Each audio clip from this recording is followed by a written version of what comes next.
పద్దాక ఈ చింతపండు పులుసు ఒక్క 10 నిమిషాలు బాగా మరిగించి స్టవ్ కట్టేసి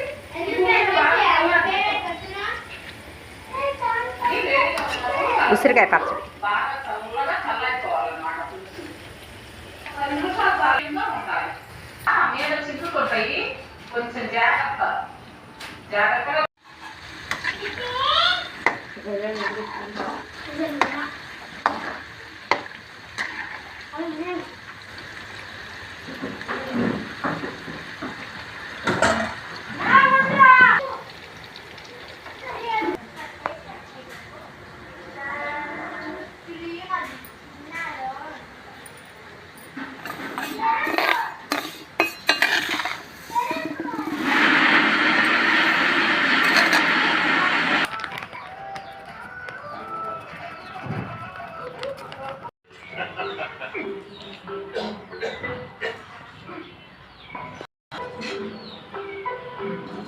ఉసిరికాయ చూడండి. ఫస్ట్ ముందు బాగా నూనెలో వేసుకోవాలి. ఈ 3 కేజీల కాయలండి బాగా నూనెలో ఫ్రై చేసుకొని పక్కన పెట్టుకోవాలి. ఉడకబెట్టుకొని పులిహారం పులుసులాగా రావాలి. 3 కేజీల కాయలకి 1/2 కేజీ ఉప్పు, 280 గ్రాముల కారం, 100 గ్రాముల ఆవాలు, 50 గ్రాముల మెంతులు బాగా మిక్సీకి వేసుకొని ఇలా కలిపి పెట్టుకోవాలి. చింతపండు పులుసు 300 గ్రాములండి. బాగా ఉడకబెట్టాము. ఉడకబెట్టి ఇలా పులుసు తీసుకుంటున్నాము.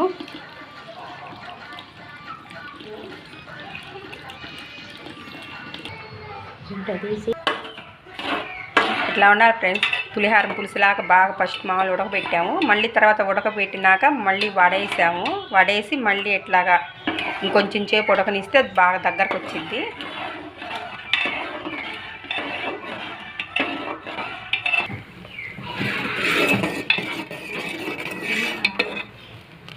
ఇట్లా బాగా ఉడకాలి. ఇట్లా బాగా ఒక 10 నిమిషాలు కానీ ఒక పావు గంట సేపు కానీ బాగా ఉడకాలి. ఇట్లా తెరలాలి. ఇంకా స్టవ్ ఆఫ్ చేసుకొని దించేస్తున్నాను. కాక బాగా నూనె కాగినాక ఆవాలు వేసుకోవాలి. ఇదేంటి అలా పెట్టాను కదా.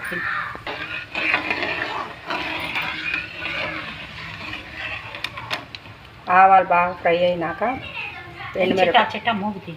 చిట్టలాడాలి.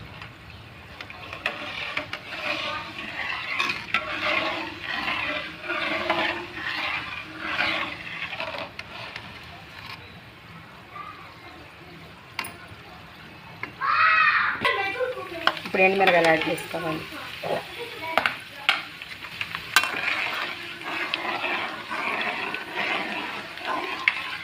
ఎండుమిరగాయలు కూడా బాగా ఫ్రై అయినాక ఇప్పుడు చిన్నికాయలు వేయాలి. బాగా నల్లగా పెట్టాను నేను.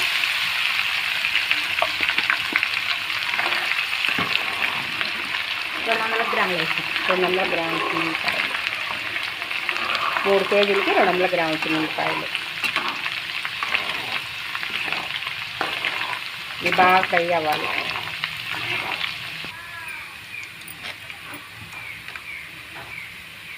ఇట్లా బాగా ఫ్రై అయిపోయినాక స్టవ్ ఆఫ్ చేసుకోండి. ఇదిగోండి ఫ్రెండ్, చింతపండు పులుసులో ఉప్పు, కారం, ఆవు పిండి, మెంతు పిండి అన్నీ వేసి ఇలా కలుపుకోవాలి. కలుపుకోవాలి ఫ్రెండ్. చూడండి మక్క ఎలా తిప్పుతుందో. ఉండలు లేకుండా కలుపుకోవాలి.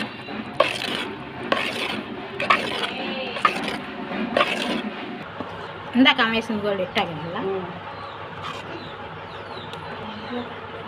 ఇప్పుడు ఉసిరికాయ పచ్చడి బాగా కలుపుకుంటున్నాం ఫ్రెండ్స్. చూడండి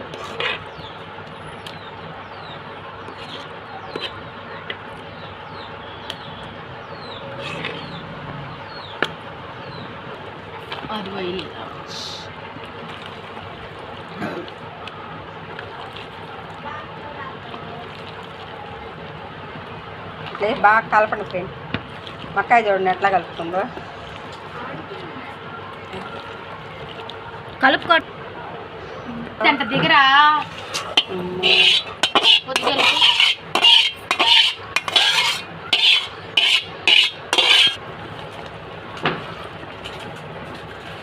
ఈ గిన్నె అయితే కలుపుకోవడానికి అందుకే తెచ్చి.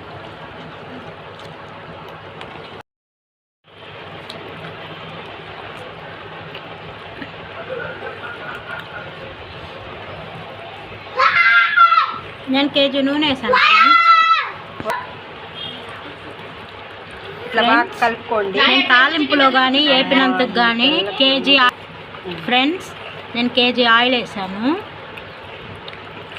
ఇట్లాగే దీనిలోనే 3 రోజులు అటు పెట్టి 3వ రోజు మనం కానీ డబ్బాకి ఎత్తి పెట్టుకుంటే అప్పుడు నూనె చాలకపోతే మళ్ళీ పోసుకోవచ్చు ఫ్రెండ్స్ కావాల్సినంత. ఇప్పుడు అట్లా ఉంటుంది కానీ మొత్తం వస్తుంది పైకి ఊరేటప్పటికి.